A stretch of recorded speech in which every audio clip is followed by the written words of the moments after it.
Okay. Time to burn them books. I'm surprised, by the way, that,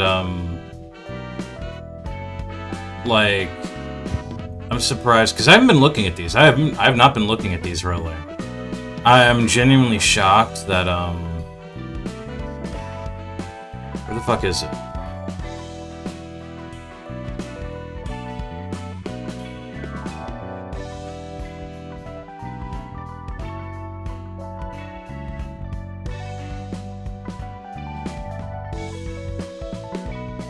Oh, there it is. I'm genuinely shocked, by the way, that, it's all in one book. I thought it would have been, like, unique books for the individuals.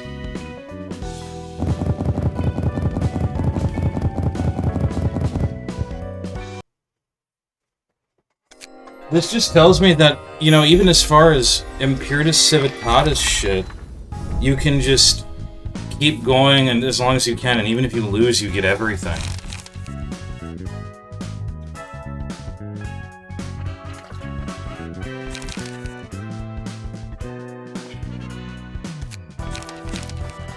Yeah, Maxwell's Demon, like snowflakes. So this assures that enemies will just get 1 chill. I remember that all enemies have like 6 chill. And it's blunt. That's crazy.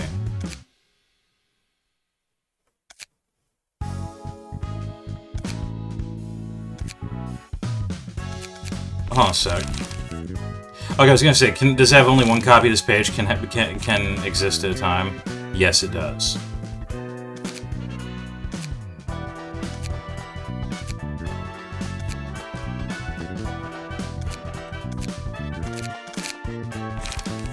So, Blanc has, like, snowflakes. Snezana has Maxwell's Demon. I guess this is Knowles? Is this Knowles? I never saw her use it. No, Knowles was a single target mass summation. Where the fuck is that? Do you not get that one, or...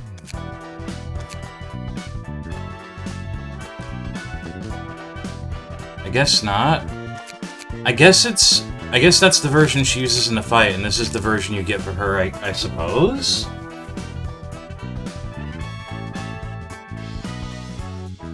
This page is exhausted and on use and returns to hand upon becoming staggered. All characters lose 1 to 5% of max HP and stagger resist, and inflict 0 to 1 chill on all characters. 20 to 40 blunt. Next die gains power equal to target's chill.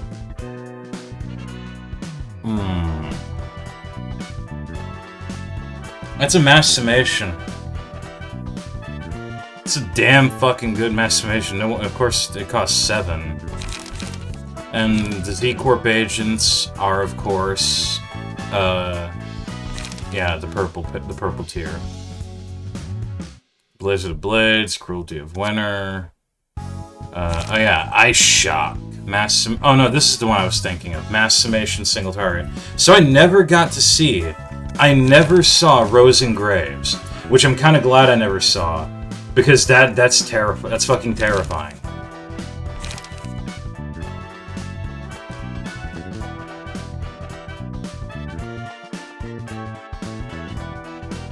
I was gonna say, oh shit, that sounds OP as shit. On kill. Still, that's pretty good. And then you have the Book of the Eden Atelier and the Book of the Viuga Workshop, which doesn't contain much.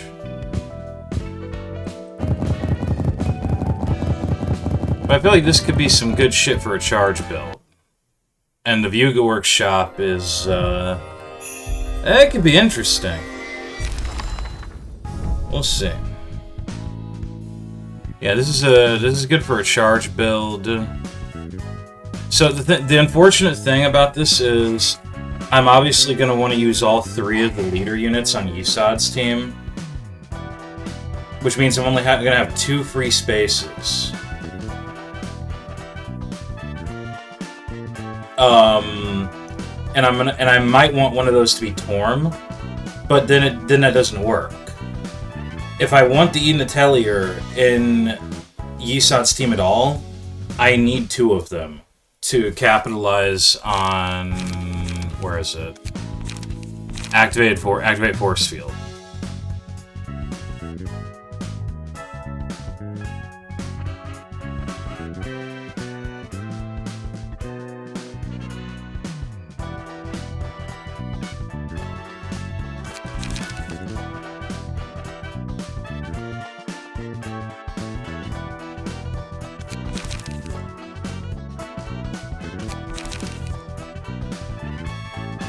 Basically just doing the boss team setup.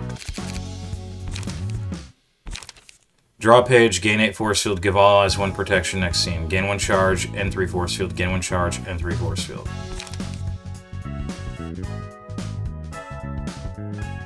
This having a 5 to 10 counter pierce die is kind of crazy. What do you mean the same range? Like dice range, or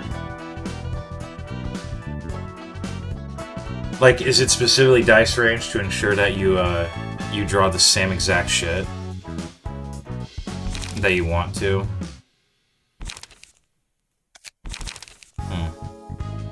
Reinforcement looks good.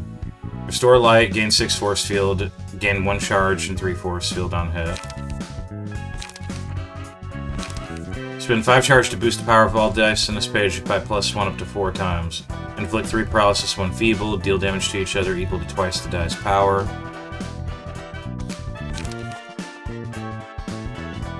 See, I feel like this could be monstrous in your hands. Like, yeah, obviously, for one thing, that's blunt. I mean, I guess that'd be good for Yisat's team. But, like, obviously you're going to use this when you actually have force field to try and ensure the force field eats the damage you take while dishing out extra damage to the enemy. So this is the big attack. This is their big attack. This is their backup. This is the page exclusive to the Eden Atelier. Obviously. And this is for just gaining force field.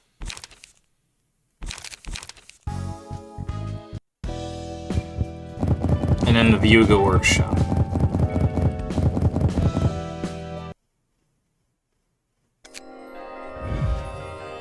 This means, though, that the Viewga Workshop I'm going to want to put somewhere else. Vagabond's Cloak. Gain 2... Also, yeah, I thought that Poise ended with the Outlaws.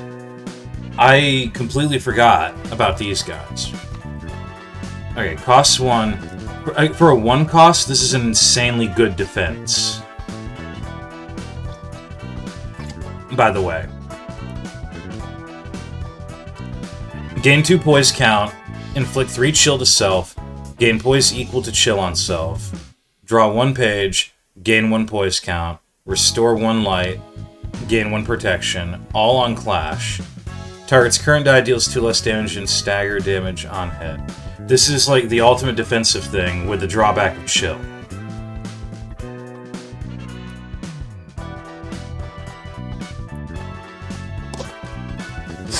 It's also not exclusive, meaning you don't just have to put this on the Viewga Workshop guys.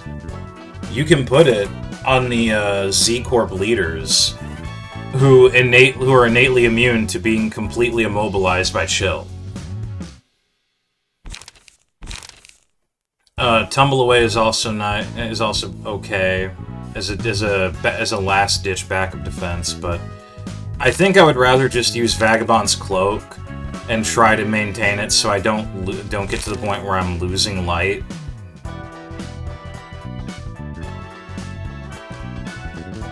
Actually, isn't Leota immune to chill?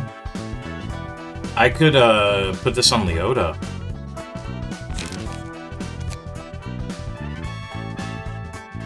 And we have March of the Cold-Hearted. Draw 2 pages, gain 2 endurance next scene. On Clash Win, gain 1 barrier and poise. On crit, gain 5 poise count, inflict 1 shield each other. Gain 1 barrier and poise on Clash Win. Okay. So this is like something I'd run 1 of. Maybe. Maybe 2 of at most. But probably 1. Because of this. Then you have Rending Rifle.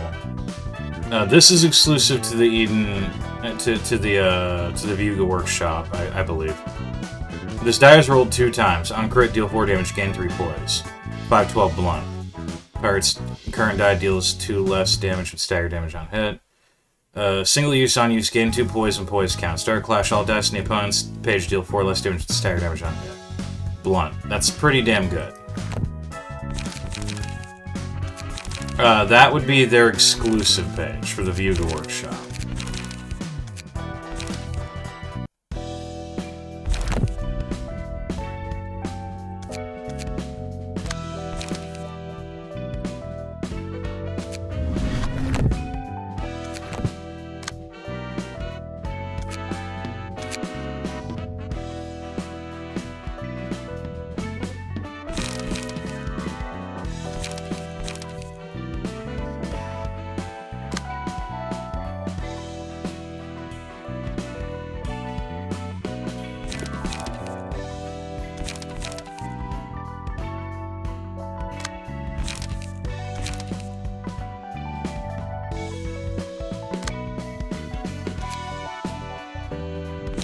Frostbite Strike, I believe, is exclusive to the Z-Corp guys.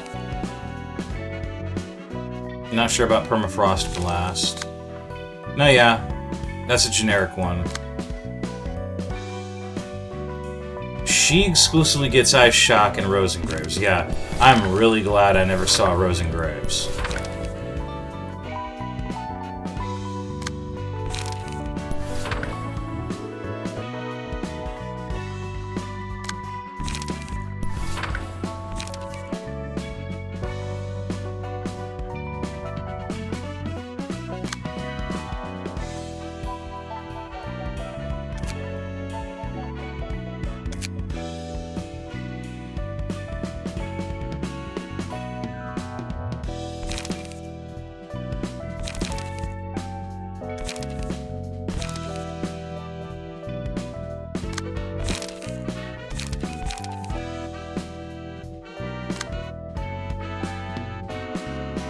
It's a shame that you only get 3 of them when you kind of need 2 of them to work with their activate barrier thing.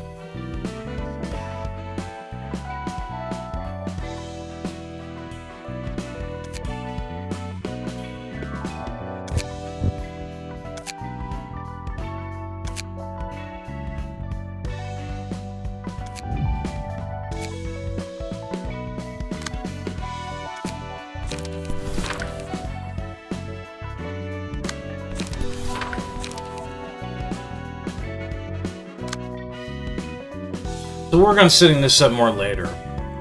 I'll figure out about the Vuga guys.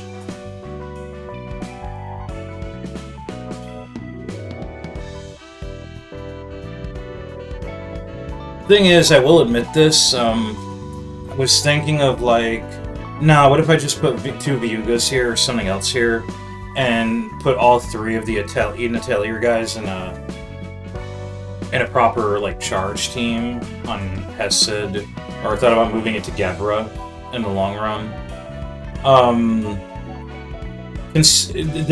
So it's like, you know, oh man, that could be a good idea, right? But then you gotta think.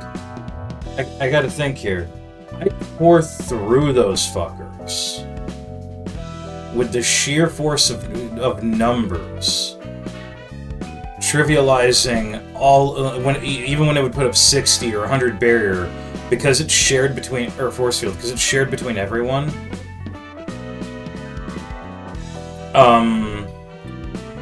I would just chew through that in like 1 turn and be back to doing damage to them. So not really that amazing of an idea when you honestly think about it. But this would be good for like backing these 3 up. If it ends up not working out as well as I would hope, I'm probably gonna replace them with two Vyuga guys.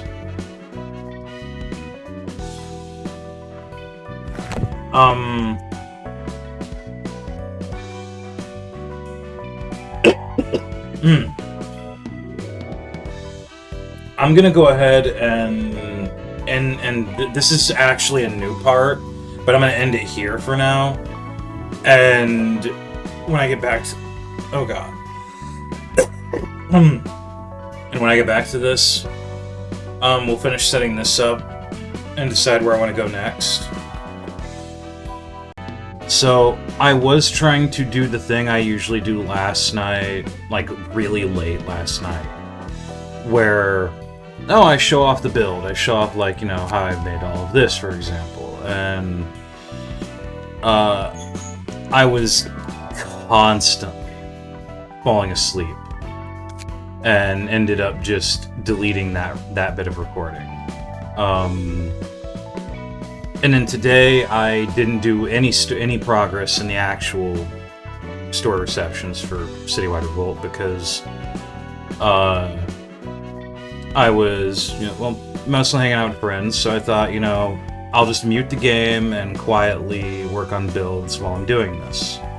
So I did a few things. For starters, I did set this up. So you have two Eden Atelier fixers. The very generic Ominous Power Brace-Up bullshit, Spirit Shield, Crackle, and Activate Force Field.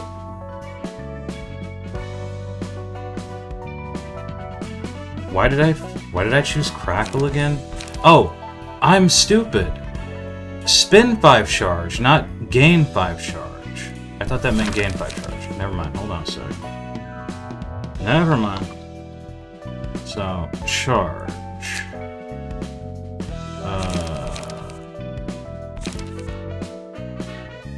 Gain 1 charge. Something that immediately gains, like...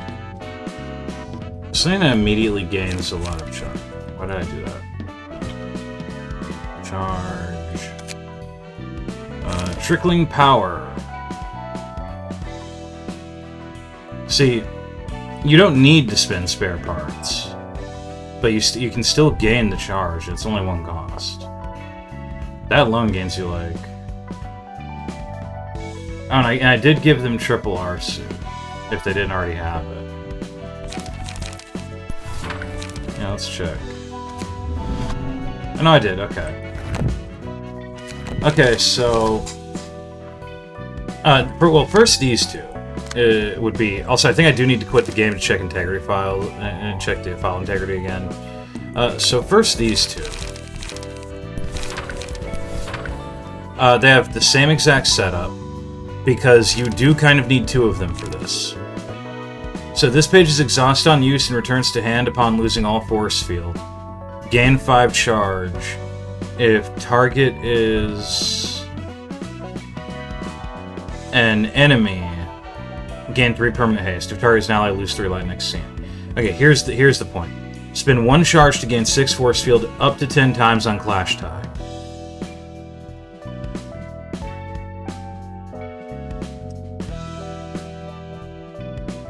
Pretty sure I've only... yeah.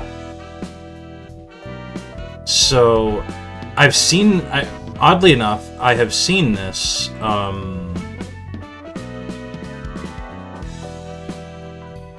Oddly enough, I've seen this activate the total 10 times.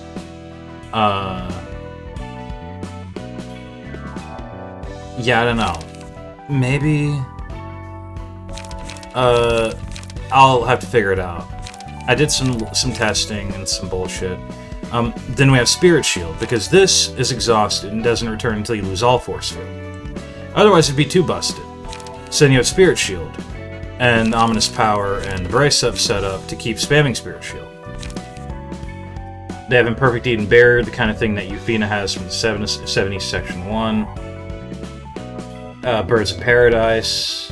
And then you have this. If an ally with Force Field would gain Barrier, instead that ally gains Barrier plus 1 Force Field. If an ally with Barrier would gain Force Field, that ally additionally spends all Barrier to gain Barrier plus 1 Force Field. Now, this doesn't activate right away for this part. Orichalcum Weave and Blackblood Infusion comes from the Inspiration Workshop Sentinels, which are also a purple page.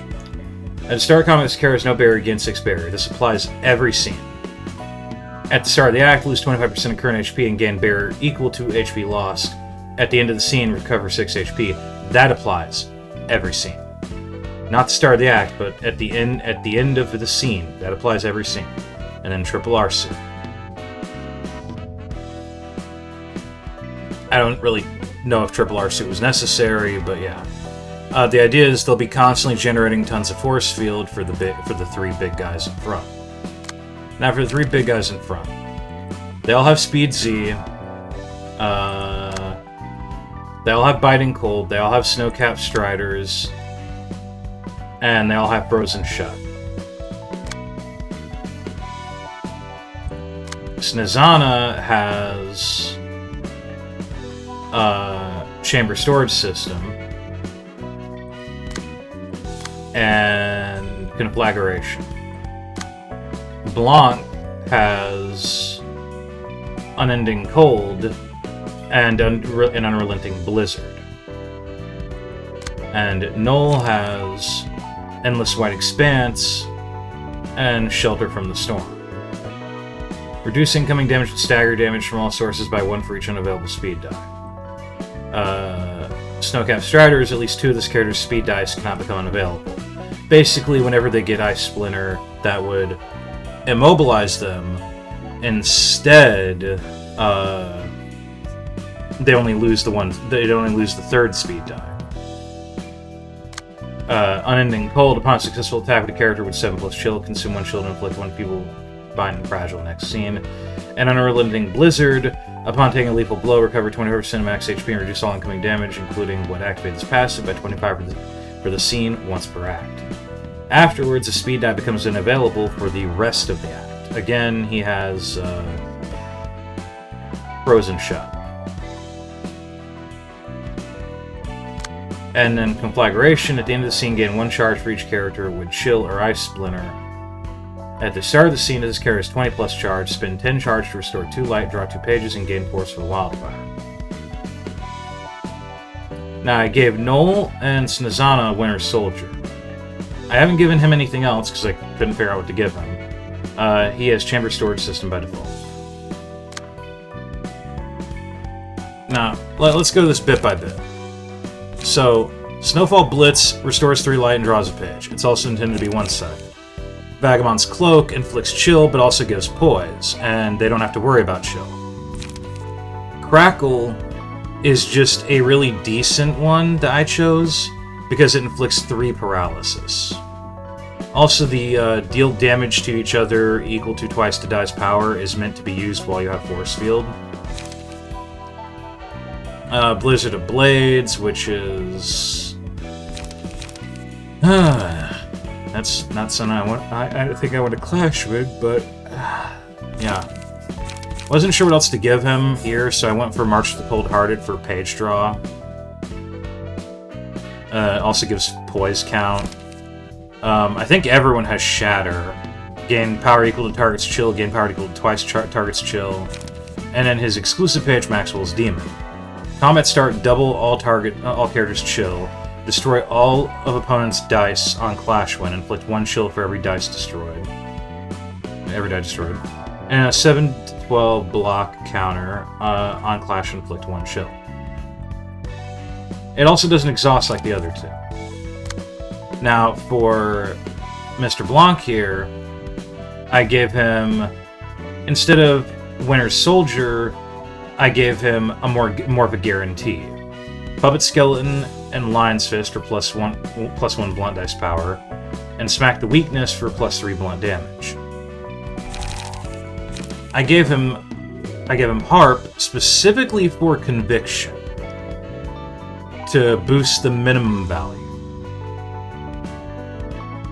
It costs nothing to use, it draws itself out of the deck, on hit at least, and with the 2 passives, this becomes a 3-4, and then a 4-9. which is not bad for a 0 cost. 1 Vagabond's Cloak for poise, Snowfall Blitz as usual, Crackle because it's blunt. And also, there is one part here. There's one thing here. The charge part... Crackle I was gonna run more of, but then I saw something when actually using it. Crackle is one of those pages that changes its effects depending on whether or not you took more than 10 damage the previous scene. It specifically loses power if you took more damage, I think.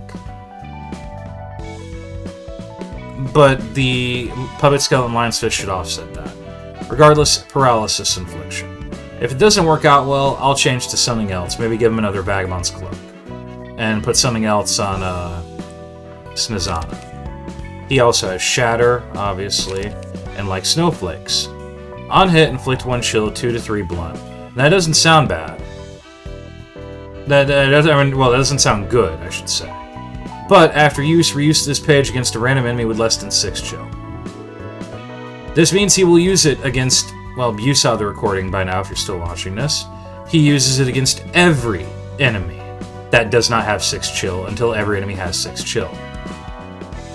With the 2 passives, this 2 to 3 becomes a 4 to 6? No, 4 to 5. 4 to 5, I'm done. I can't math. 2 to 3 becomes 4 to 5, and blunt damage plus 3 every hit. I'm not just trying to capitalize on dice power, but specifically on the damage this is going to inflict. And then you have Noel. I don't really think Shelter from the Storm is all that amazing. Also, I don't care that I'm doing this. I was looking through stuff. The Book of GDI has a ton of shit.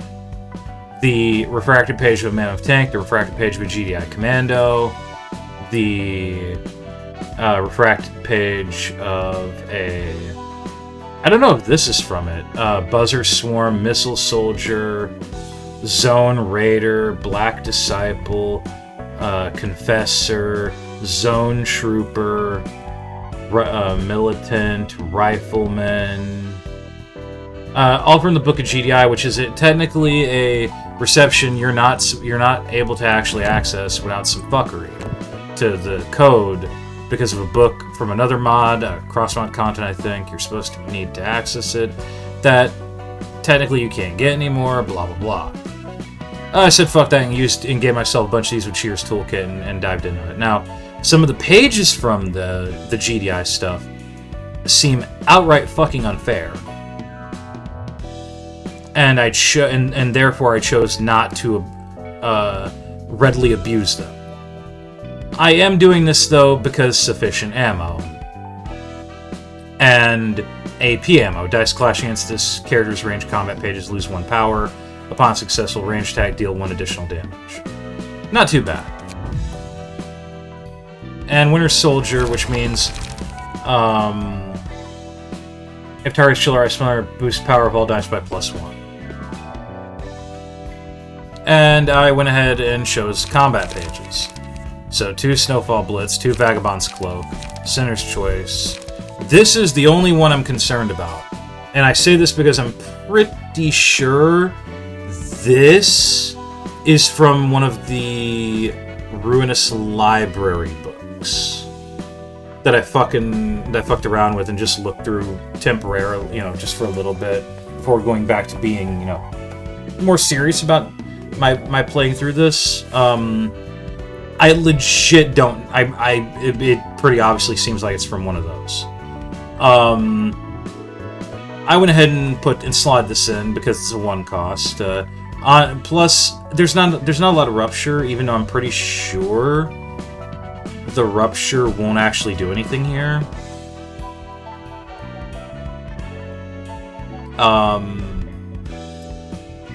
On use, inflict 7 Rupture. After use, consume 7 Rupture to inflict 7 Burn. Sure, okay. I mean, I figured that's not too insane, I think.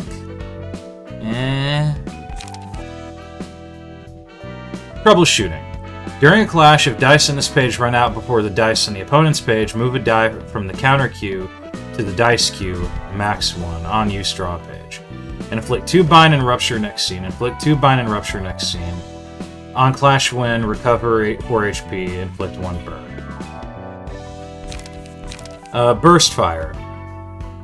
Single use. On miss, gain 1 accuracy. Increases power of ranged dice by X for the duration of the scene. There's not a lot of that in this entire mod. I think the Tally's Office has a bit of it. 4 to 8, this die is rolled 2 times.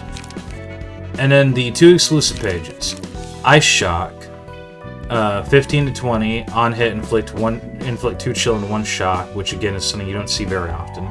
And another thing you don't see very often, mass summation, single target. Now, Ice Shock. If you kill an enemy with it, gain barrier equal to 10% target's max HP, gain 1 permanent strength. And then you have Rose and Graves. Only 1 copy of this page can be held at a time. This page is exhausted on use and returns to hand upon becoming staggered. On kill, if you kill with this, all characters lose 1 to 5% of max HP and stagger resist, inflict 0 to 1 shield to all characters.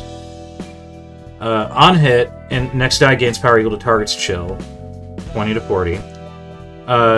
Offensive block die, meaning it does damage instead of stagger damage. If target, at least I think that's how it works. If target has 7 plus chill, consume all chill to immobilize target next scene. Pretty sure you already have that with,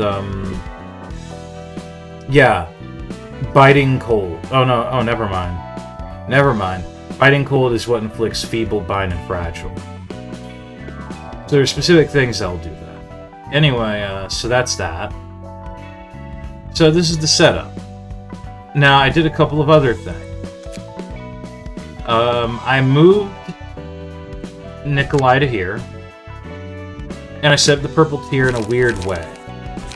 I could technically give her another page.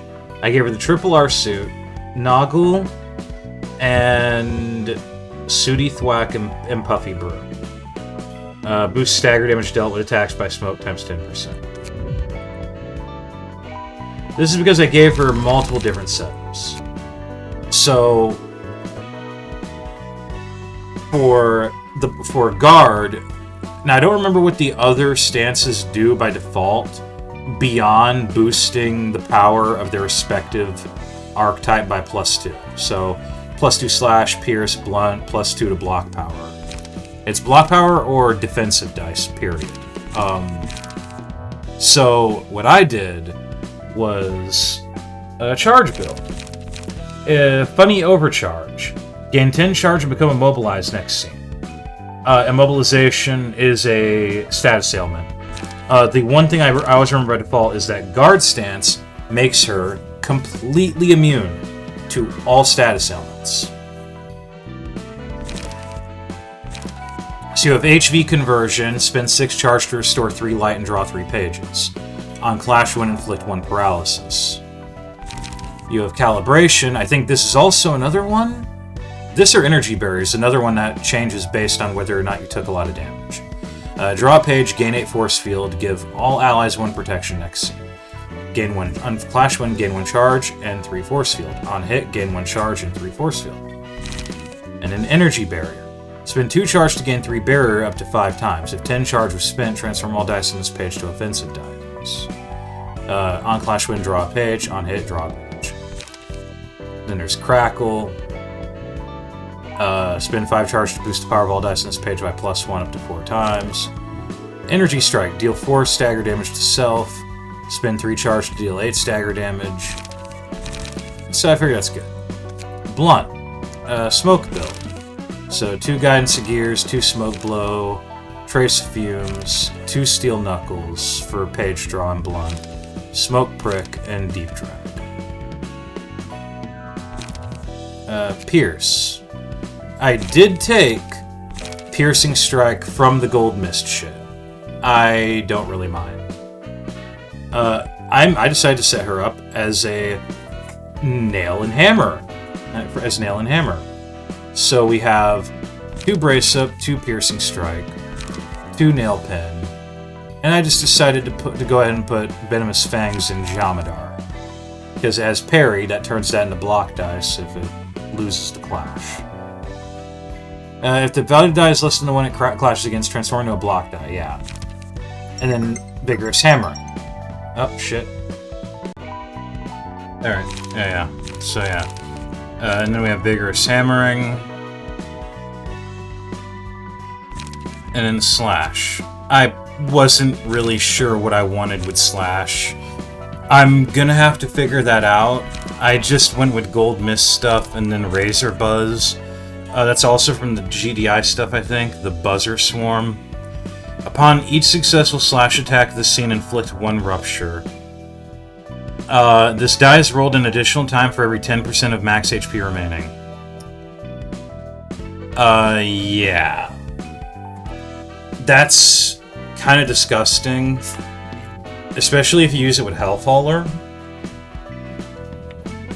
That's one of the things I don't want to readily abuse, because I feel like it would just be like one of the things I just always default to.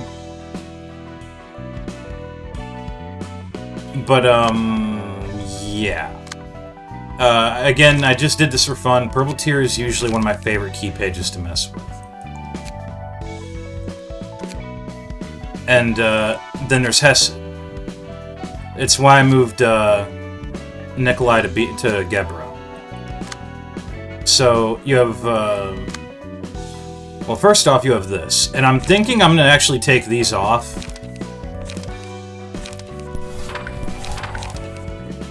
For something else that involves barrier.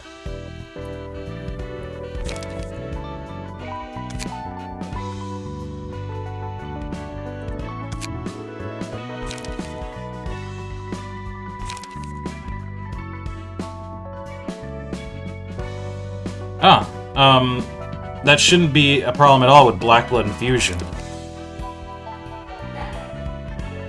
Gain 2 barrier, gain 2 barrier, gain +1 power for every 10 barrier. Wait, is somebody here? Let's see. Sir, not that one. I guess Melter would probably be good. Spend 2 charge to gain 3 barrier up to 5 times.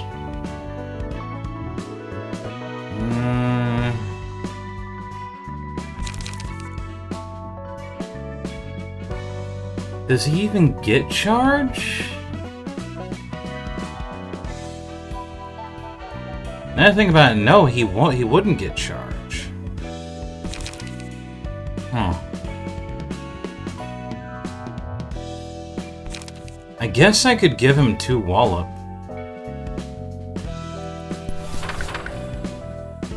It's 2 Wallop or 2 Iron Wave.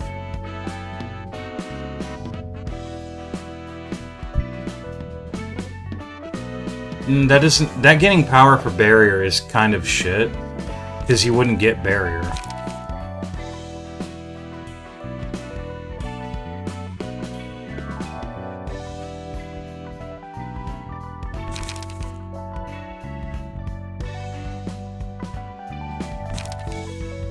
There's mass production and industrial factory, which is good for targeting allies, but it doesn't target self.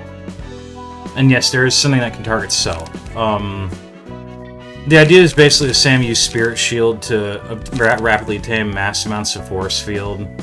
It's just that with only one, you can't take advantage of Activate Force Field. And then I have these guys. Now I'm a bit concerned about Reinforcement, because apparently Reinforcement is also another one that changes based on how much damage you took. But they have 2 Reinforcement. They have 1 Industrial Factory. 2 Vagabond Cloak. And then... okay, this gives each other spare parts. Construct Barricade. Spend 3 spare parts to give all allies 5 barrier. Which means 25 barrier, which turns into 25 force field. Troubleshooting. Inflict 2 bind and rupture on use draw page. And rending rifle, which is exclusive to these guys. Gain 2 poison count. All dice on the opponent's page deal 4 less damage and stagger damage on hit. This die is rolled 2 times. On crit, deal 4 damage, gain 3 poise. And I gave them nothing, because they already have sufficient ammo. Also, funny enough, the Viuga Workshop Fixers all have Unrelenting Blizzard. The speed die becomes unavailable for the rest of the act is kind of void, because they also have Snowcap Striders.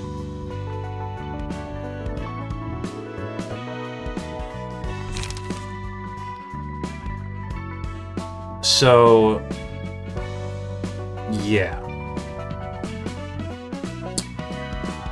I kind of like this setup. And then you have the Quarry the Lilac Chamber. At the start of the act, enter a random chamber. The active chamber changes every 3 scenes. At the start of the act, remember your past.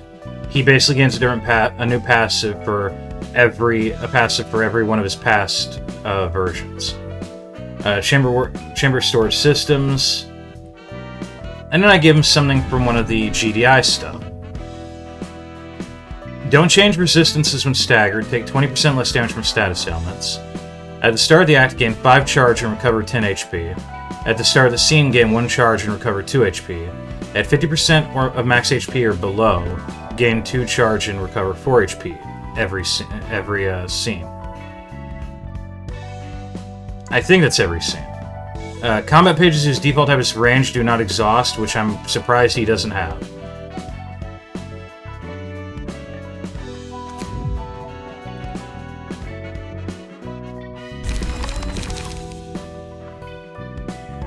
So, the idea behind this is...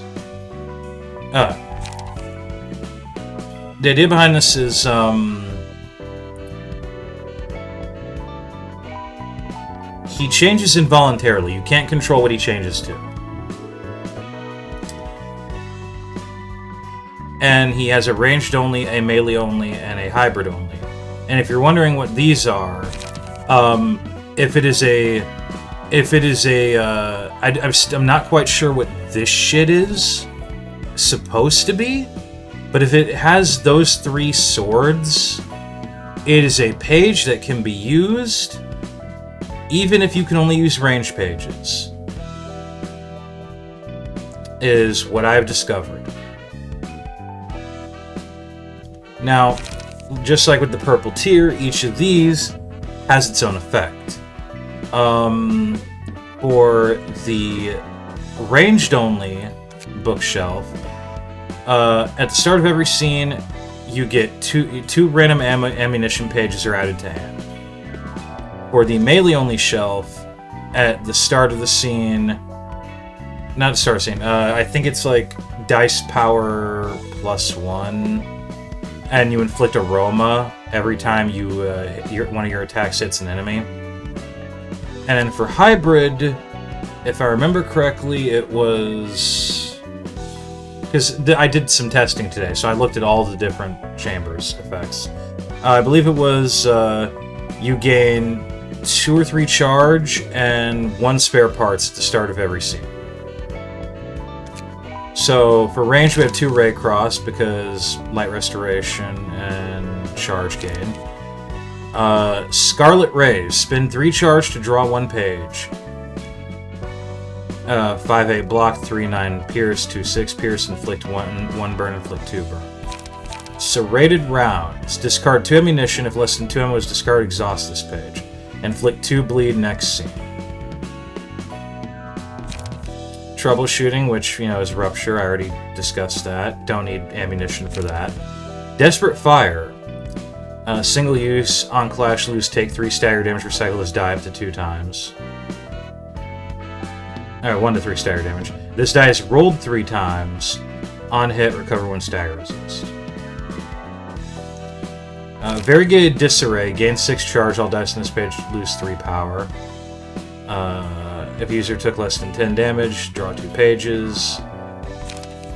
Beam Cannon. Spend 10 charge to give all dice on this page the die hits twice. If user does not have enough, exhaust the page. Deal 5 damage and stagger damage to all enemies on hit. And then Bullet Storm. Discard all ammunition from hand, copy all dice from the discarded pages, and add them to this page. If no ammunition was discarded, exhaust this page. So ideally, the way to go about this would be to avoid using serrated rounds and just use stuff like troubleshooting, desperate fire, ray cross, scarlet rays, and then on the third scene, use just before changing chambers, use Bullet Storm and add 6 fucking dice to this from all the ammo you're gonna have in hand. Melee.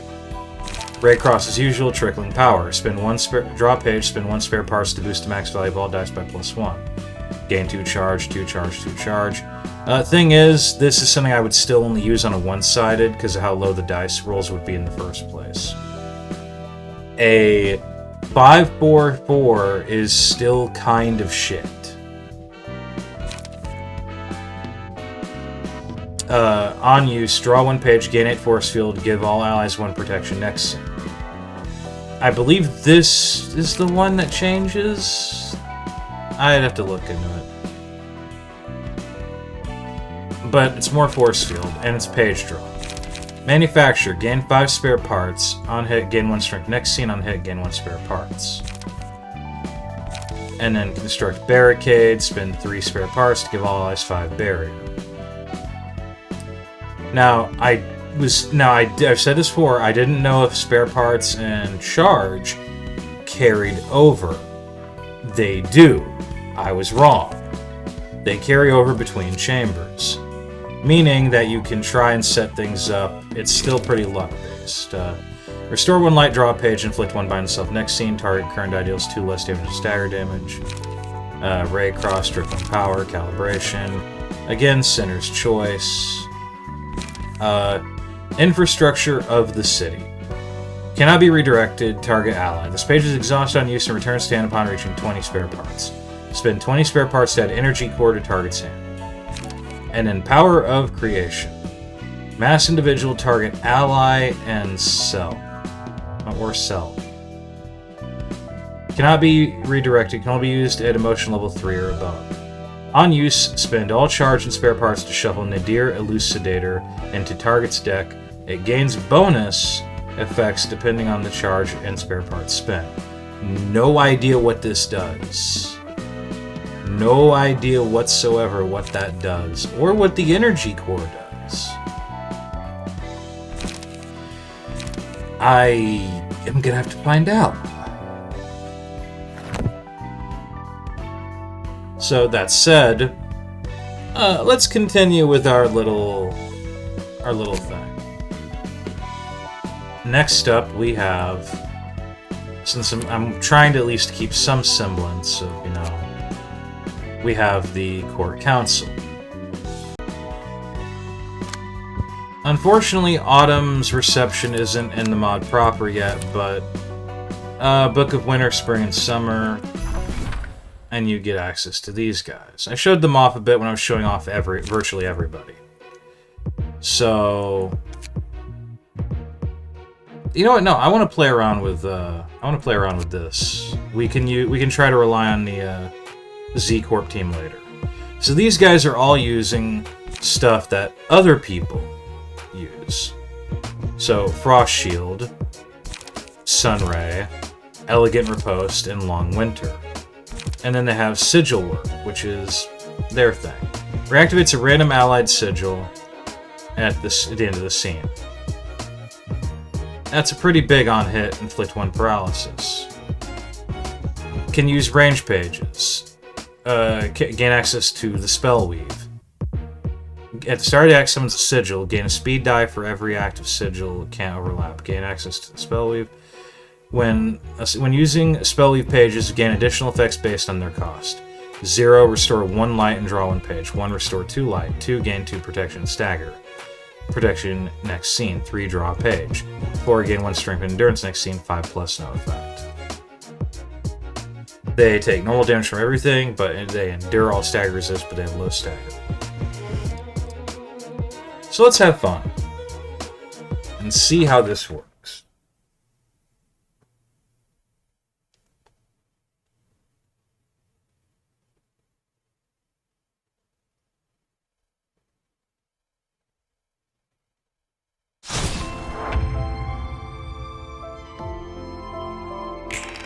Right, I forgot. I should probably verify the game files. Yeah, reinforcement does. Restore and light, gain 6 force field. Yeah.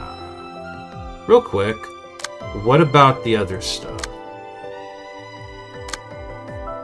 Yeah, there's reinforcement. What about calibration? Yeah, hold on a sec. Okay. Yeah, it looks like that might have solved the problem. So they're still only using...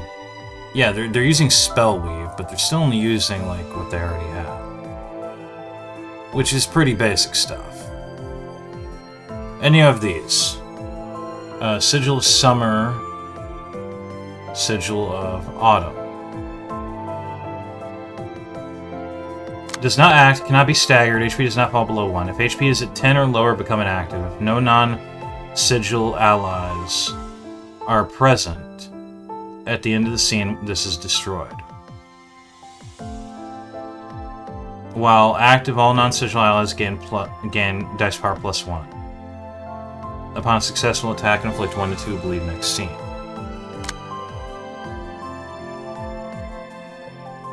While active, all non-sigil allies gain start a scene, restore 1 to 2 light. Upon a successful attack, inflict 1 to 3 burn. Yeah, so you want to make those inactive.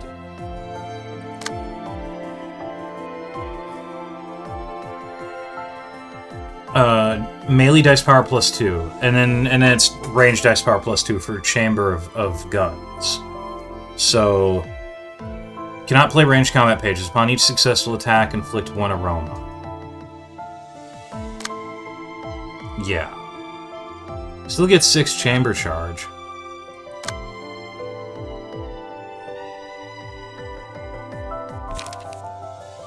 Alright, so...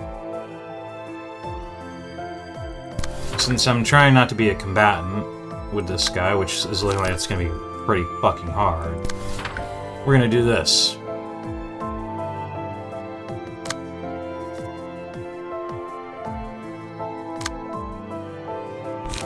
Now let's see. To be fair, Frost Shield isn't something I need to worry about. Maybe Long Winter. What's targeting it? Spell Weave. Yeah, sure, okay. Long Winter. Elegant Riposte. Well, that's easy. Actually, no. Elegant Riposte is. Alright, so... I might have brought this into a bad one, but... And to a bad matchup.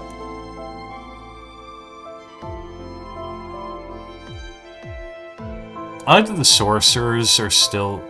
That when I mouse over their dice specifically, there's still the sigil.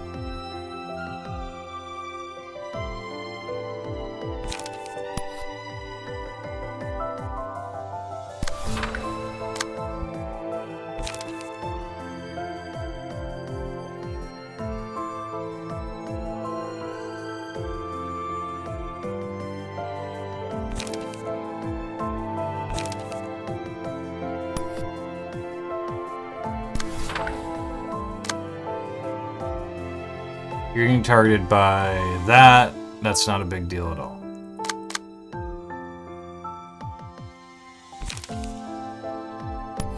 Alright. Rending Rifle on the Sigil.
Yeah, give him spare parts.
Oh damn, I thought that would have been enough to raise their emotion level. Yeah, I think this was a bad matchup.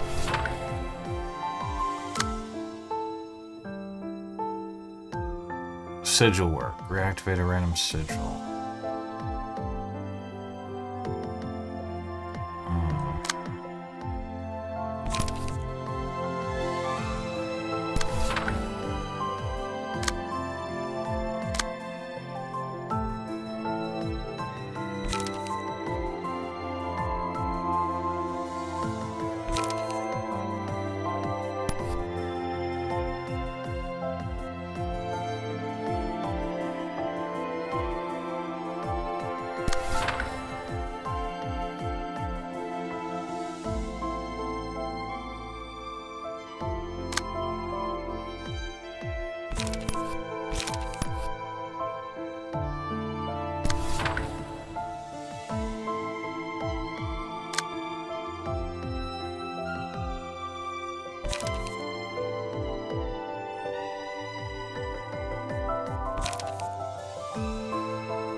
I think force field actually has to be gotten before this entire build might be botched because of that.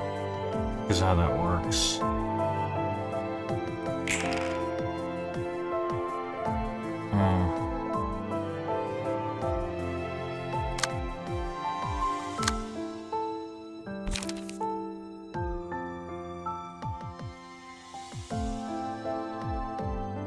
Yeah. Because I think they would only get force field properly, start getting it properly, once they used activate force field to gain the force field themselves. Which was weird. It's really weird, but... maybe that needs some work.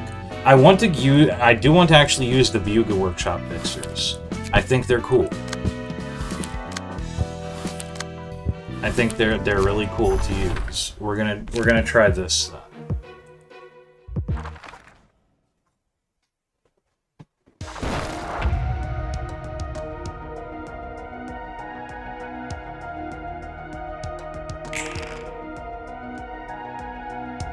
Oh, you son of a bitch.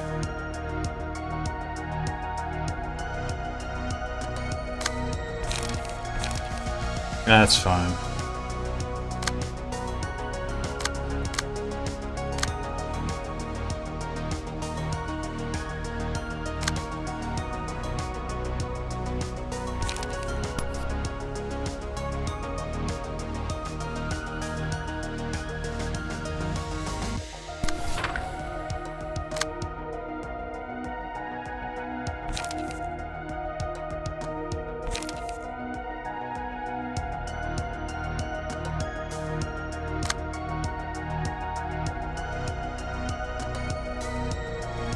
Wait.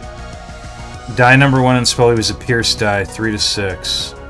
Die number 2 is a Slash die, 2 to 6.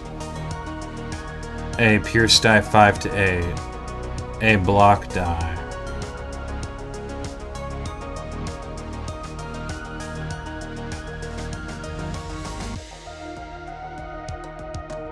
Yeah, what is this fucking...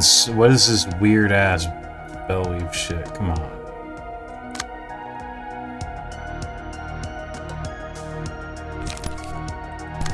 Vagabond's Cloak.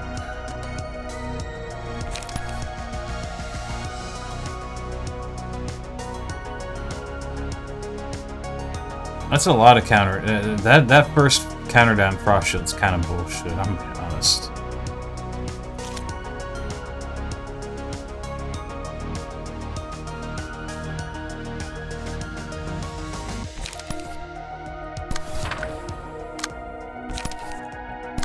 Okay.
Jeez.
Didn't exactly have the effect I wanted, but sure.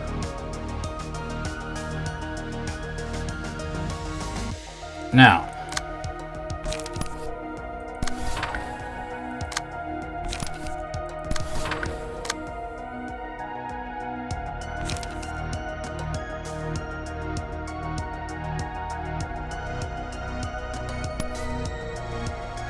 brace up. Brace up.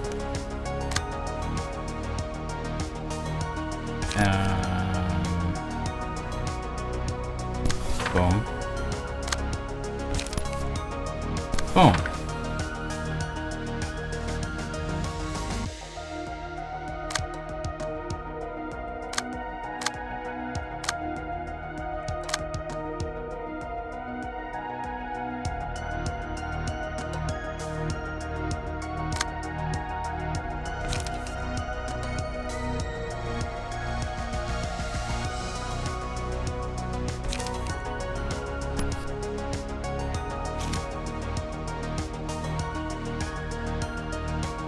What the fuck is that? I've never really bothered checking out the overspeed shit, and I don't know.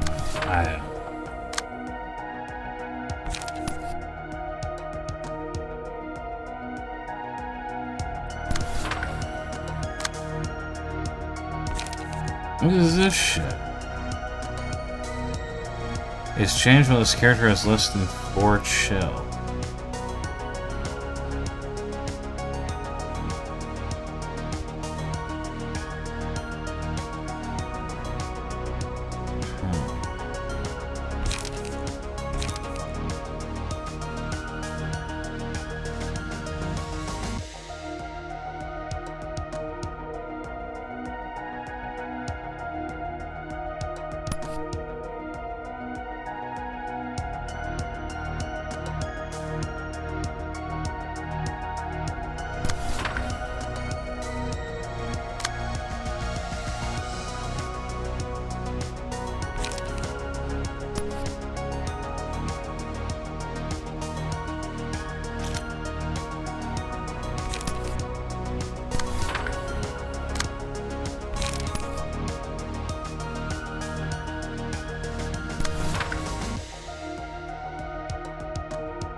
I still understand this shit, man.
Archmage. Droplet of light. Summons all sigils. Against this is the Weave Manifestation Ultima.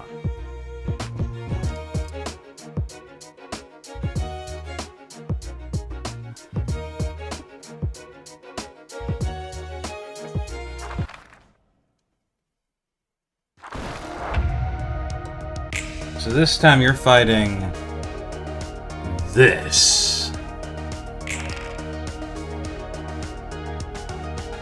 Yeah, baby. No, baby. You can fuck right off.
Go.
God, this is genuinely annoying.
Has Unending Blizzard triggered on him?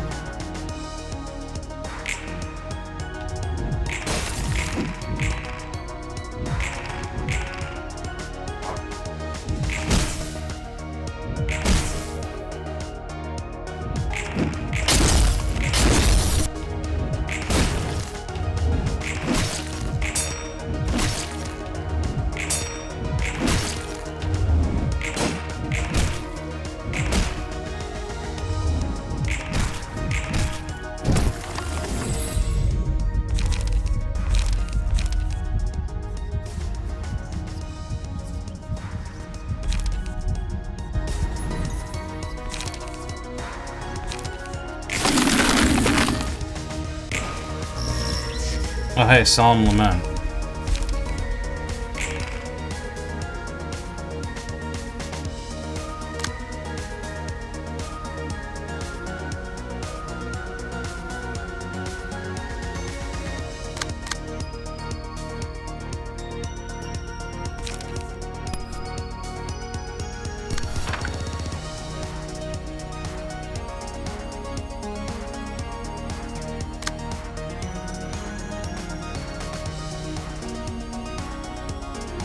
Oh, and Conviction?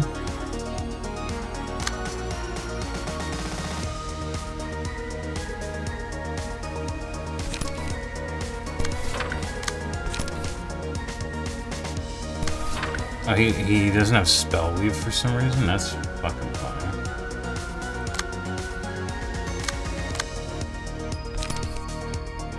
Okay, and...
thought discarding would make it go away, but it's not. It won't go away.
Oh my god, this guy doesn't want to die. I forgot how bad this gets.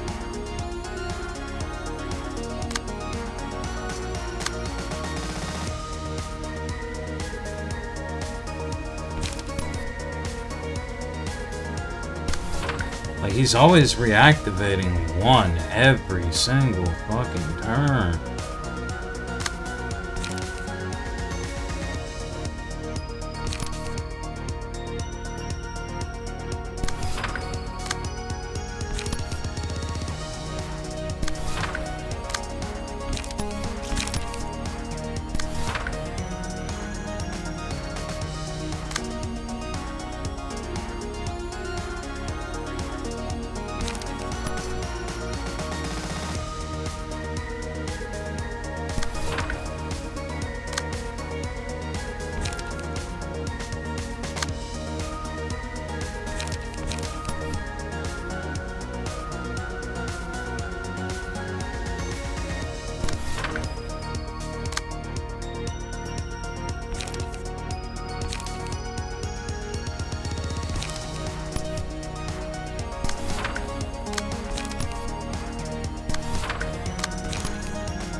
I need to hold out for like one more turn.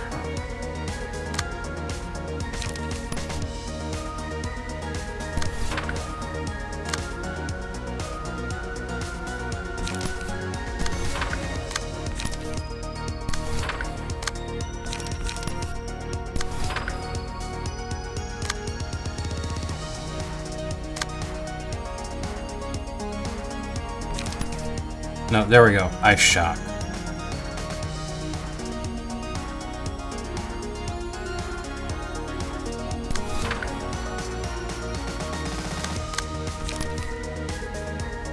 Oh, good. Good. Perfect.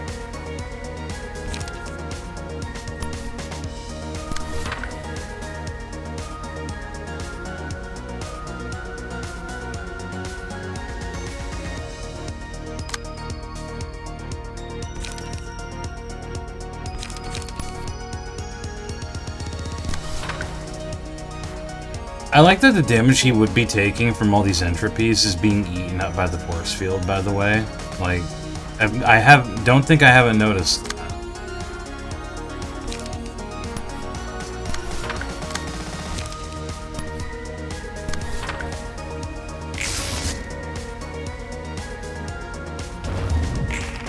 There, now he's fucking staggered, holy shit.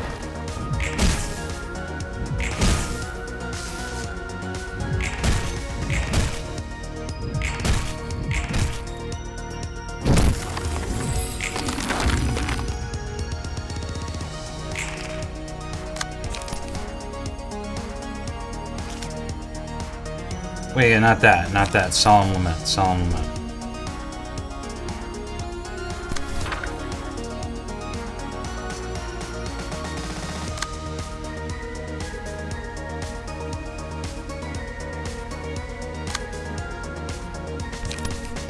I don't give a fuck. We're throwing everything into this guy.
That one was a bit rough. Only because of the fucking gimmick of the court council. But fuck you, I won.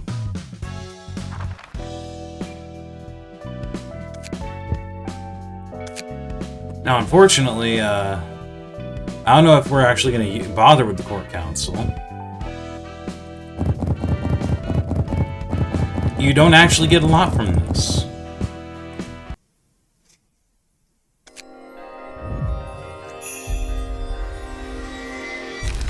I'm sure what you get can potentially be good. Potentially. But I've never fucked with the Spell Weave. Restore 2 light, draw 2 pages, single use on play.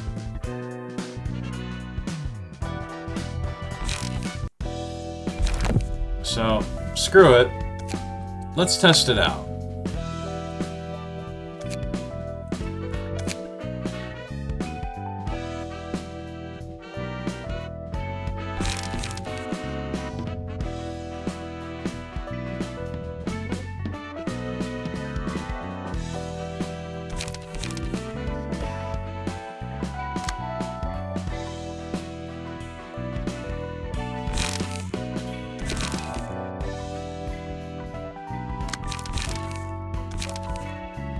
There's just enough here to outfit a floor.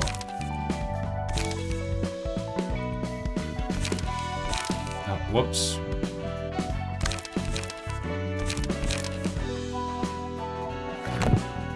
So that team can be pretty over. Again, it's just I felt it was a bad matchup.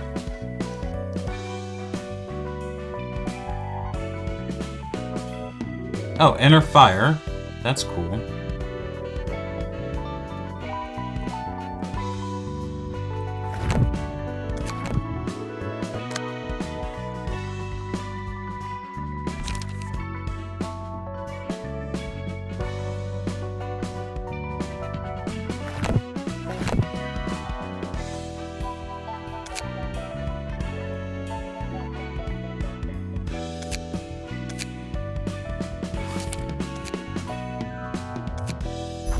So we're gonna do one of the things I always do when I'm trying to just fuck with stuff.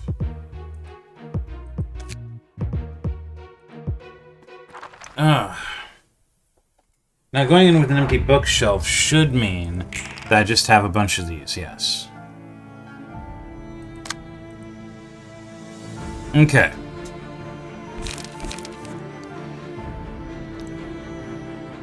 Spellweave Weave Manifestation. Transform the Spellweave into a combat page.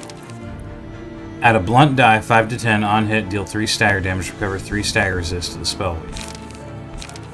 Add a block die, 6 to 10, on clash, when recover 2 HP and stagger resist to the Spellweave.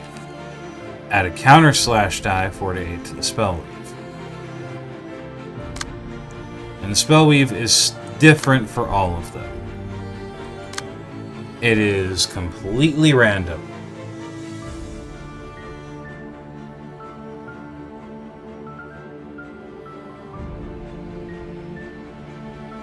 Which is one reason I've never been a fan of using these guys.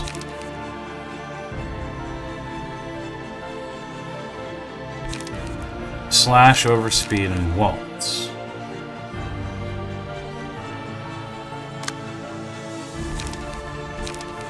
Pierce, 5 to 8, inflict feeble. Lacerate, 3 to 7, inflict 1 fragile.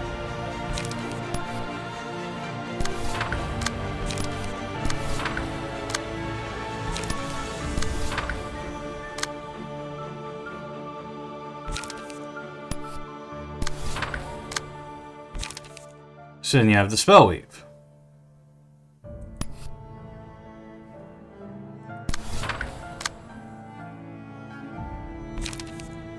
So 1, 2, 3, Spellweave.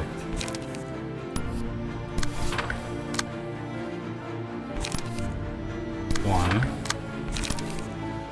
2, 3, Spellweave. And the thing is, you can select what you want. You don't have to put everything.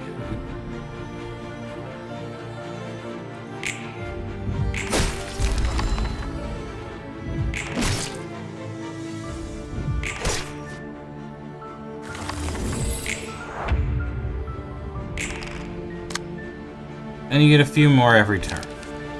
So, add a counter block die, 4 to 9 to the Spellweave. Add a blunt die, 2 to 8 to the Spellweave. Decrease the cost of Spellweave by 1. Add a counter evade die, 4 to 10 to the Spellweave. A block die, 3 to 7 to the Spellweave. Decrease the cost by 1. By 1. Block die, 10 to 17. Seal a speed die to the target next scene. Increase the cost of the Spellweave by 1.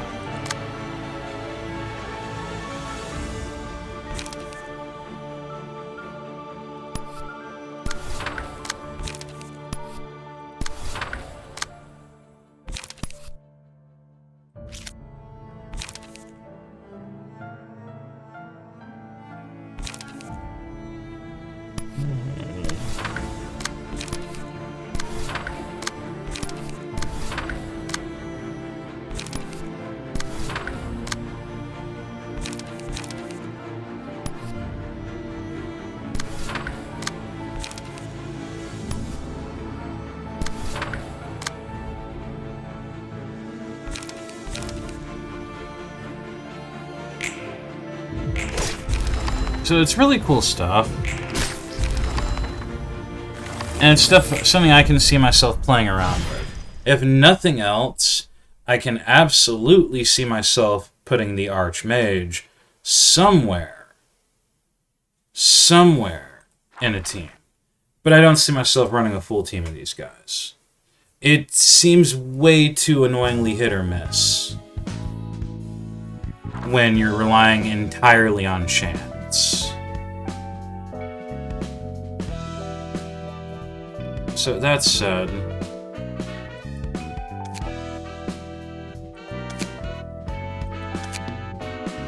we have done 3 of the of the non-fixed receptions. And now that we've done the Court Council, that leads us to Capricious Sorceress.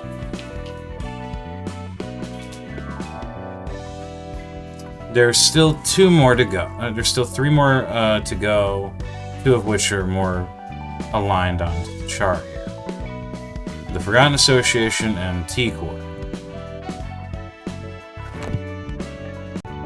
So, I want to bring this in to a proper ass fight, not that bullshit. So, we're going to try taking this team into the Forgotten Association, partially because this, I think, is the final big hurrah for Charge. So, this is Y section east, Hannah section east.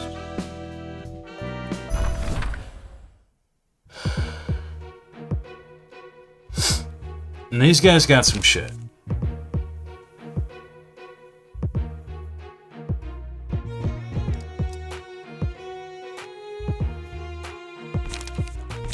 They have Replicant, which is a upgrade to clone, but you can only have one of them. Coil Hammer gain 14 charge, 12 to 30 blunt. This is where shit gets fucked. And also I discovered, if it says multi-strike 2, by the way, that doesn't mean it hits 2 people. That means it hits an additional 2 people. So it hits 3 of your dudes total. But Dynamo Tether. Additionally costs 4 charge. On use, draw a page. 410 pierce, 47 slash. Deal 2 damage to target on hit. Multi-strike 2. So this thing will target 2 more guys after the initial guy.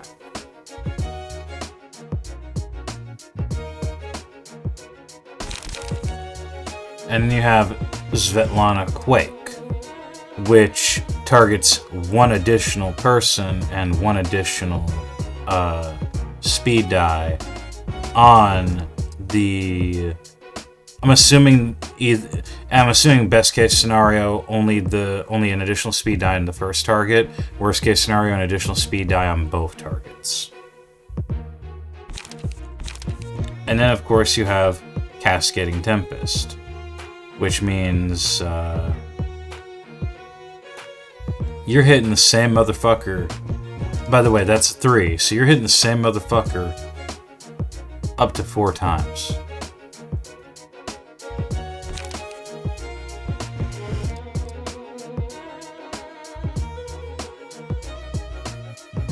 At emotional level 5, fully restore light every 5 scenes. Triple R suit, draw 2 more pages. Speed die slot -1. Unaffected by seal. At the start of the scene, restore 2 light and gain 3 protection, stagger protection. Speed die slot +1. Every 12 scenes, gain an additional speed die.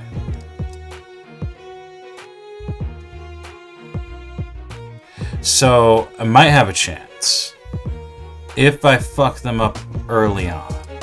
So if this fails, I'll bring in Roland's team.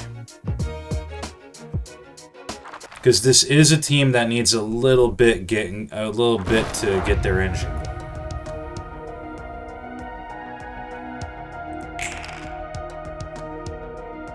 Now, this is the good thing about this, which is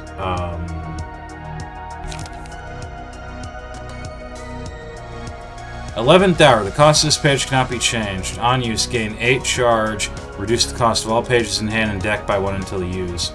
This die cannot be recycled. Gain 3 berry stagger berry. 3 berry stagger berry, inflict 2 paralysis on hit. Replicant. Oil hammer. They start with a fuck ton of light. Despite, yeah. So, right off the rip, one of these guys is going to gain a shitload of charge. Well, 2 of them really, because one's gaining 8, the other's gaining 14. I really want to know what the idea the mod author had. I would love to ask, to go to his workshop page sometime soon and start asking him a bunch of questions. Because I want to know what the idea... He has not done hardly any of the credenzas. I want to know what the hell his thoughts were about this. And I don't mean that in a bad way. I mean, like... This is basically... how do I put this? So, in the finale, not counting the fixed receptions, you have 6 normal receptions. You have the Court Council and Natalia's office, but then you have 2 wings and 2 associations. T Corp and Z Corp 2, Hana East Section 1, but then you have the Forgotten Association. It's not just a syndicate, it's an association, apparently. I want to know what the mod author was thinking story-wise with this. What is the lore behind the Forgotten Association? I'm genuinely kind of curious. Alright.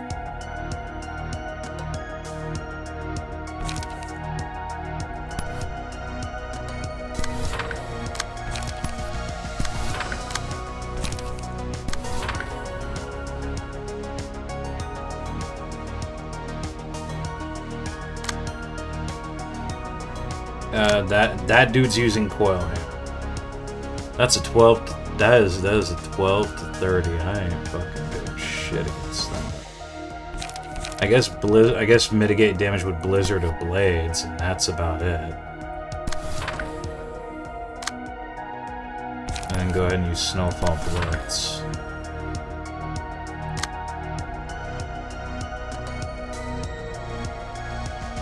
Five to 9 is not bad, but that's 3 strength on hit.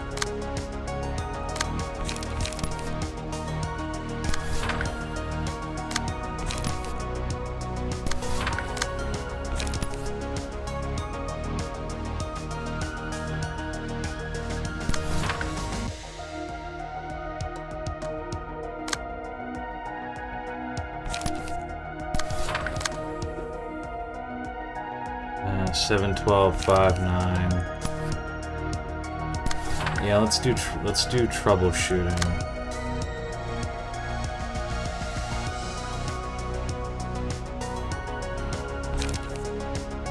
Three to 8 versus a 5 to 9. Wait. 12.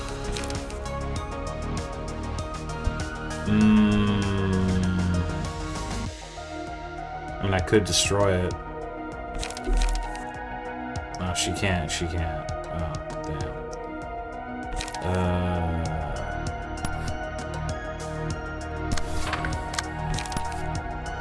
I guess I'll just do that.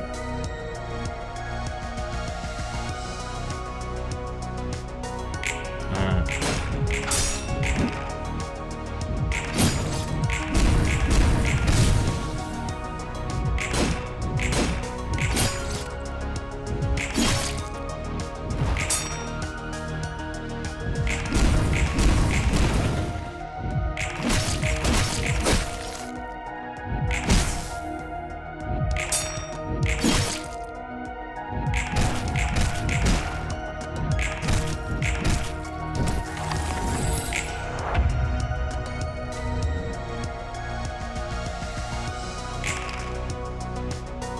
Dynamo tether. Dynamo tether.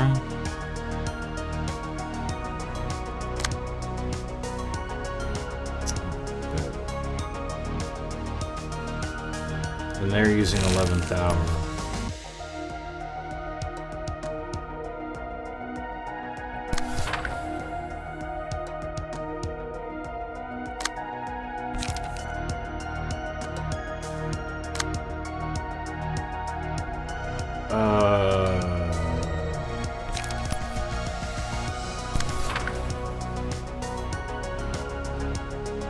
And that may as well be acting like a fucking mass attack. I hate that. Wait, why do they have protection? Restore light, 20 charge, draw. Yeah, none of their passives declare that.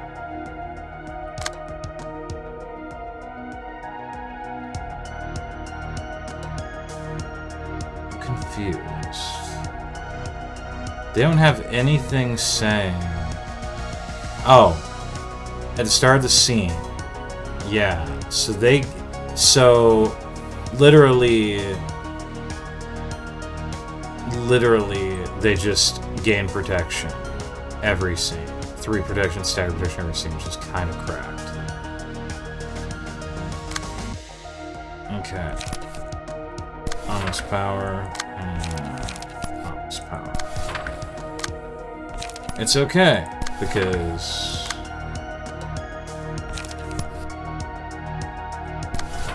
I'm just gonna try to power through that with Spirit Shield. So like, we got like snowflakes, we got burst fire. Gonna just throw snowballs. Blitz.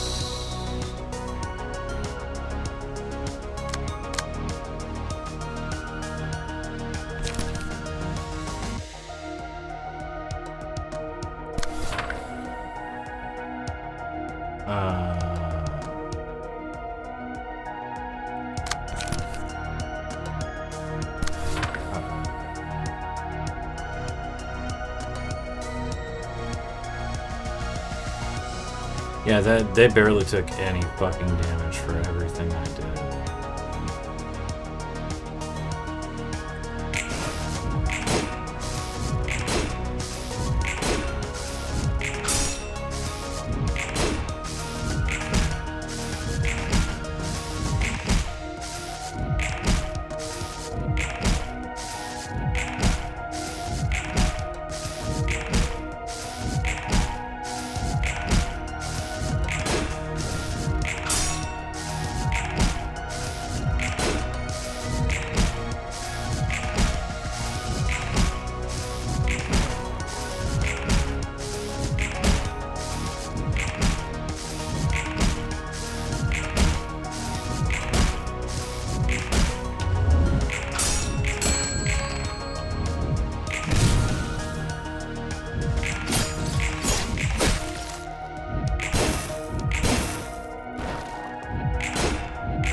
Even after all that, only this guy took any damage really. God. Also, yeah, it is 2 per person.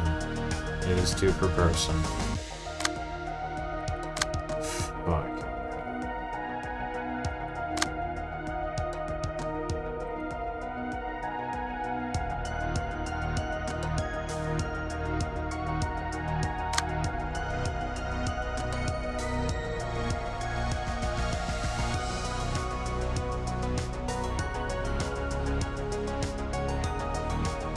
Onslaught 3. Now, does Onslaught target this? It only targets up to the number. It doesn't target the same one more than once. It looks like. At least it looks like.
Yeah, it is getting late.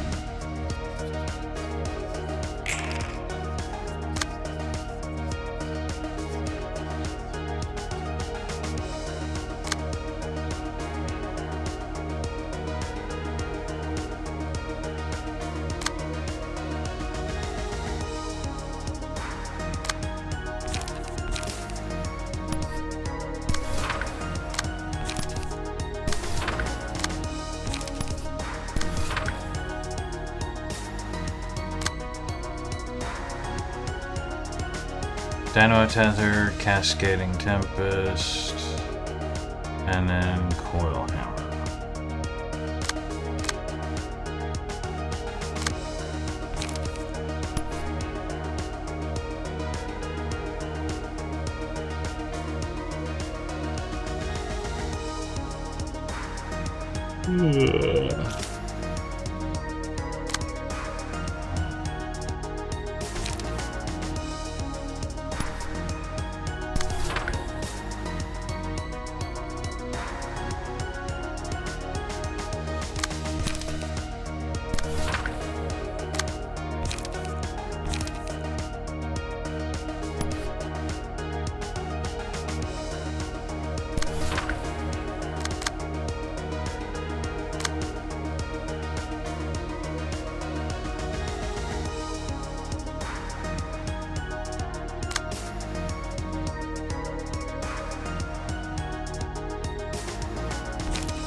My man's got 17 chars, so...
Again, almost nodded off for a minute.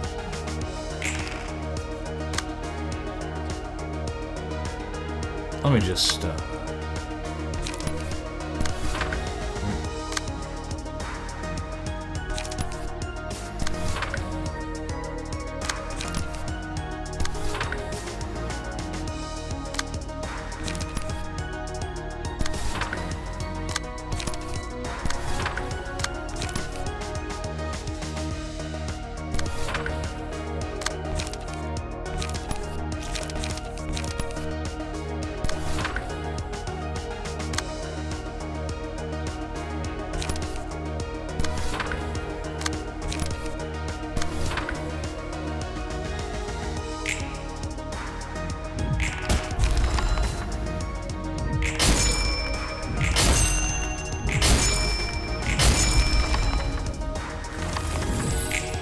that worked out well.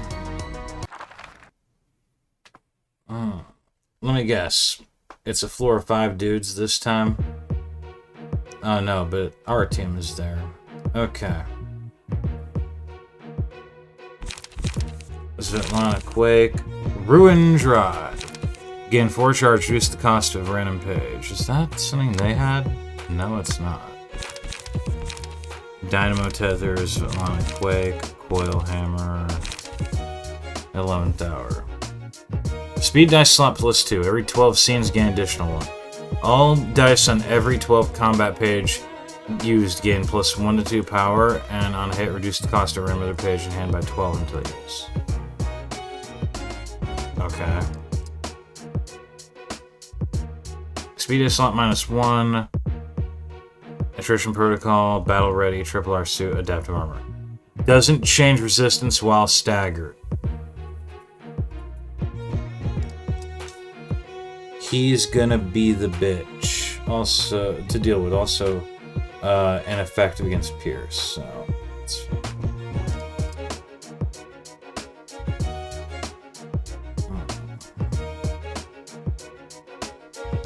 Oh, you know, I just realized something. I'm allowed to bring 3 floors to this fight. I've been doing this as if I'm only allowed to bring 1. Look at the health on my guys. Like, I've been like, oh god, I don't want to fucking lose. And in my head I'm thinking, oh, I want to fucking lose, and I completely forgot about that. You're allowed, just like with Z-Corp, they're intending for like, oh no, you're gonna be dealing with some shit.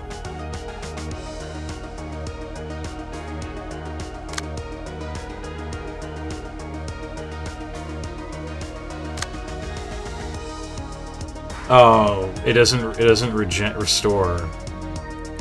Does Rose and Graves? Yeah.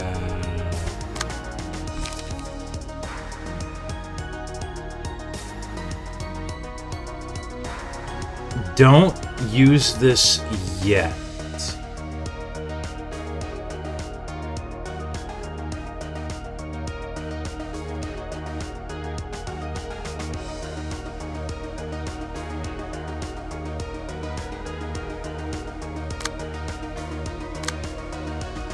I want to see if I can get Maxwell's Demon.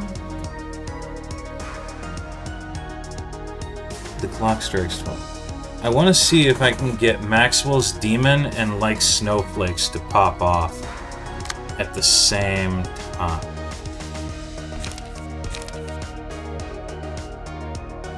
And try to immobilize everyone at once.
he's using both.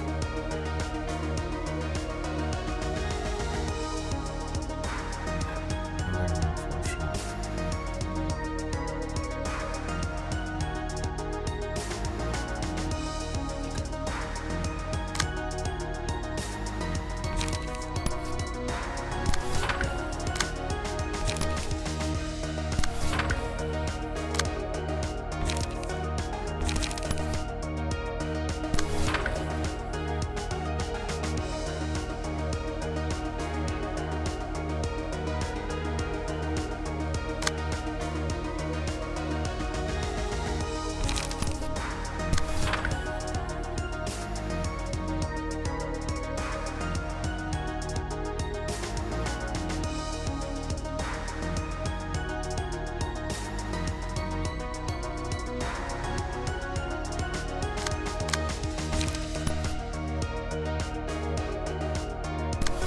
Next one's demon.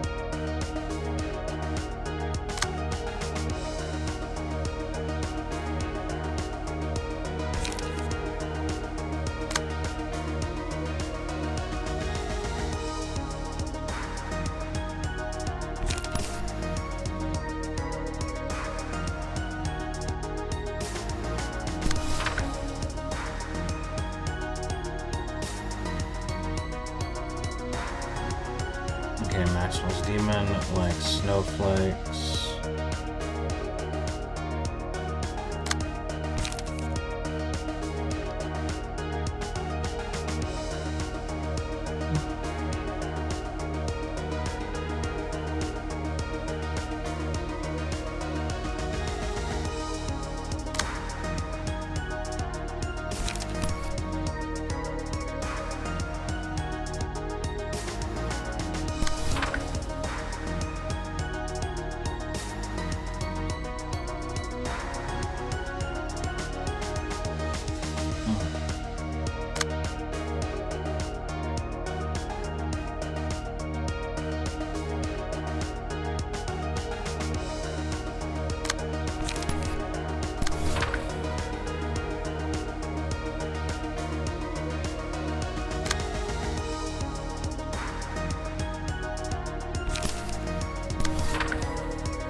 The best bet would be to try to take them down one at a time.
Cool. Now I know his resistances don't change, but that is not going to stop.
There we go.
There you go. I did with one floor what the mod creator apparently expected me to do with at most 3. Surprised there's no Book of Art.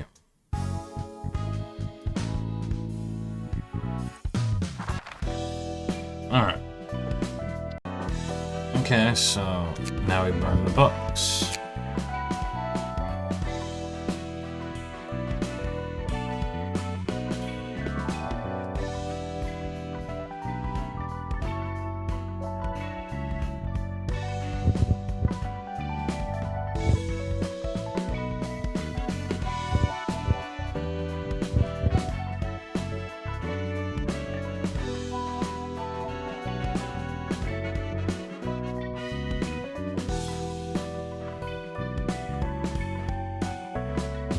there.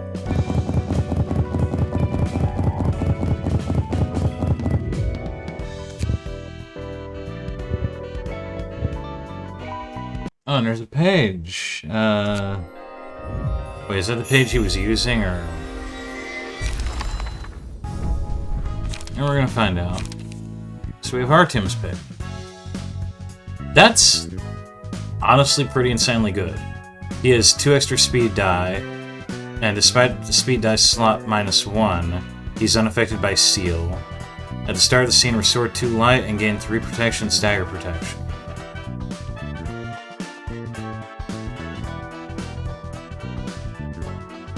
Pierce being completely ineffective to him is also kind of fun.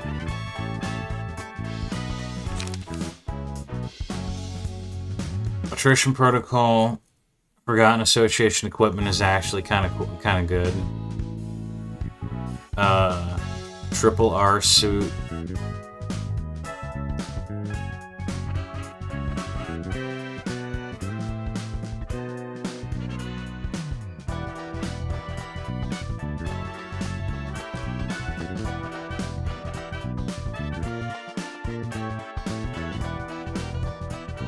I gotta say, if you're lasting 12 scenes, you're doing pretty good, probably. So Coil Hammer costs 4, 12 to 30 blunt, gain 14 charge. Alright. 11th Hour. Cannot be changed. Gain 8 charge, reduce cost of all pages in hand and deck by 1 until used. This die cannot be recycled. Blah, blah, blah, blah. Dynamo Tether. Multi-strike 2, draw a page. Now, see, if you know, you probably noticed, aside from Ruin Drive, a lot of their shit is high cost. Which is why they restore 2 light every turn.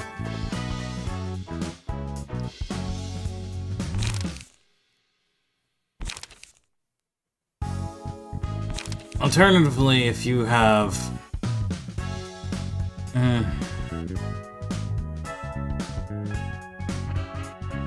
Personally, I just go with Artyom instead of having a whole team of these guys, because he'll still have 2 speed die. I don't know. We'll see. Thing is, anything like Dynamo Tether and Svetlana Quake is exclusive to these guys. You can't use it anywhere else.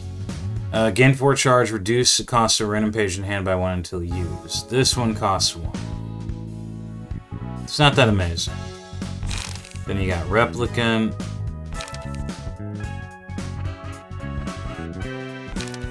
Dynamo Tether. You got Svetlana Quake. This one costs 5.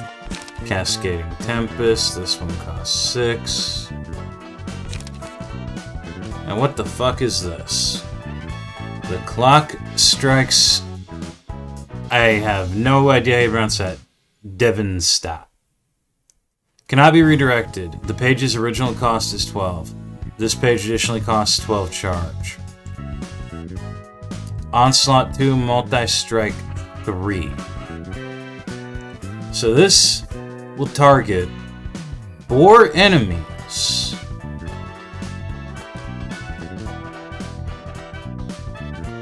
And then target 2 speed die. I think up to 2 extra speed die on all 4 of them. Cannot be redirected. On Clash Win, 12-12 block on Clash Win, destroy opponent's next die. I have seen offensive block die. I have never seen offensive evasion die before. Which means it deals damage. On hit, give another random ally 3 charge, reduce the cost of a random other page in hand or deck by 1 until used. Now mind you, this is playing on 4 different enemies on up to 3 speed dice per enemy, I believe. This entire page is being played.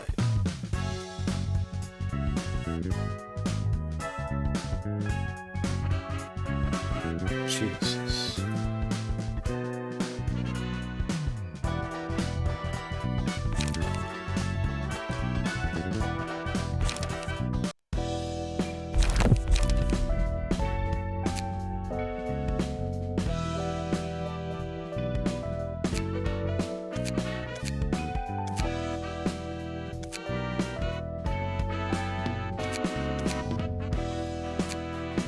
I don't even know. Bina's team, maybe?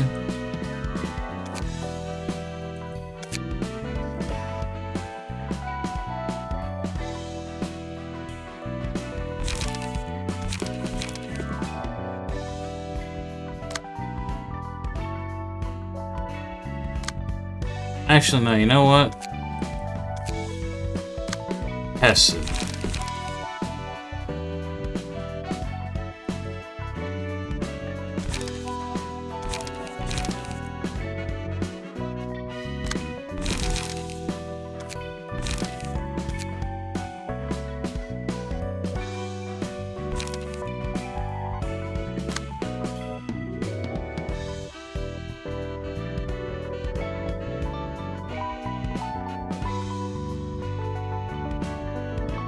I'm thinking...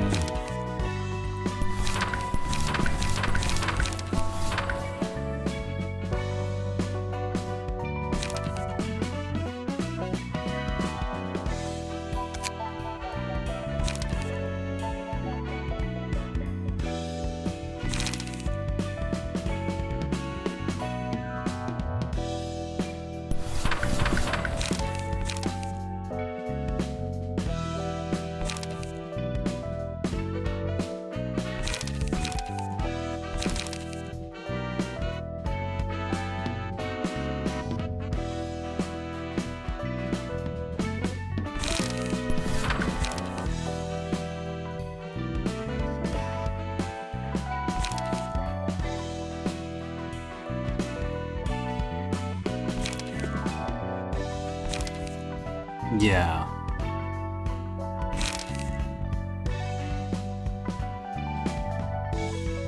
And I'm gonna do something really disgusting.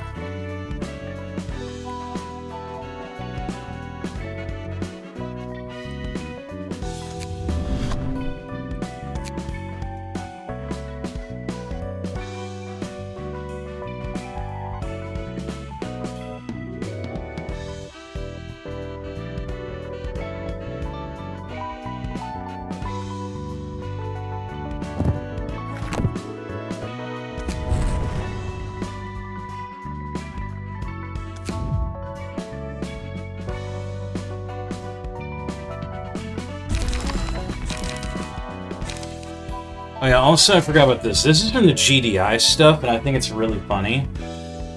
I've noticed this a couple of times before. Jump Jet, costs 4. If this character has 4 or fewer pages in hand at the start of the scene, this page's cost is 0. On use, gain 3 haste, draw 2 pages, restore 1 light. This die cannot be recycled. On Clash Win, gain a speed die for the next scene. 16 to 20 evade. 1 to 12 evade. I just think it's really funny.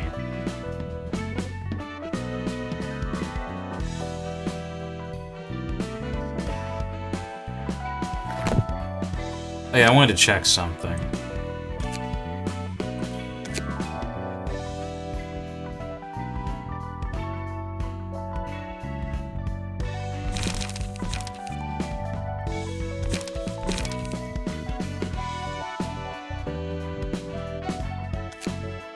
Okay, so only Artyom can have the Clock Strikes Devon staff.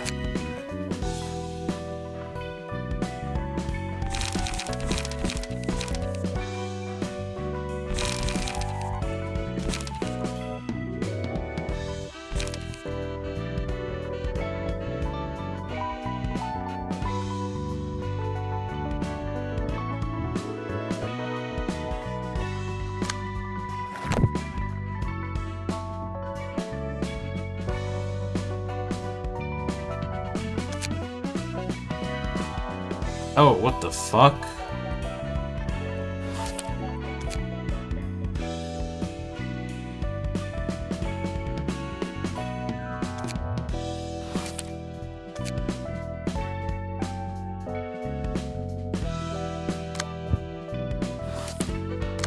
Oh, wait a minute.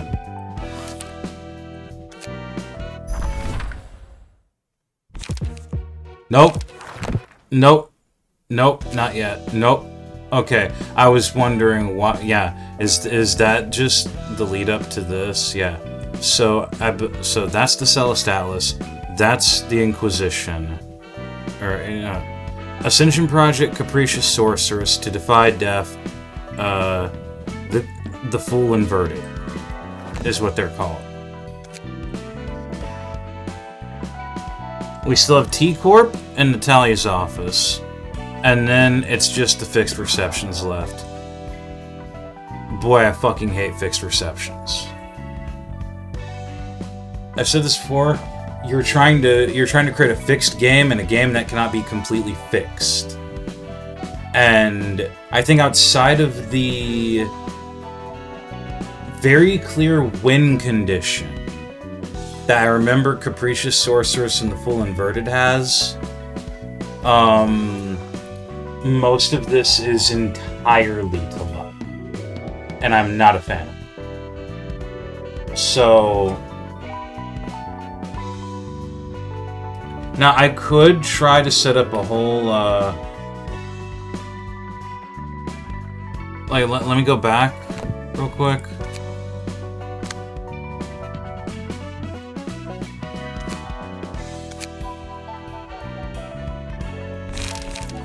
I mean,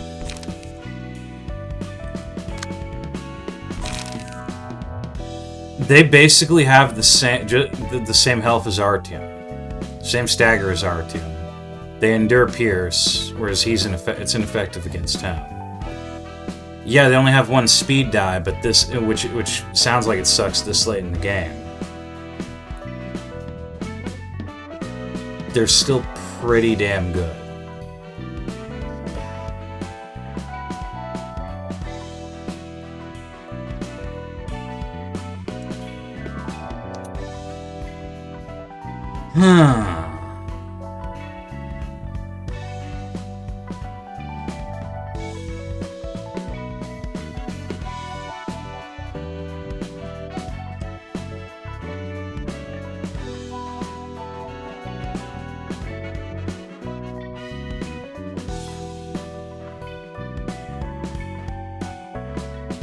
Can I be entirely honest? I like Corey. I do like the Lilac Chamber version of Corey. And I really tried to make a lot of use of it. Let's try that.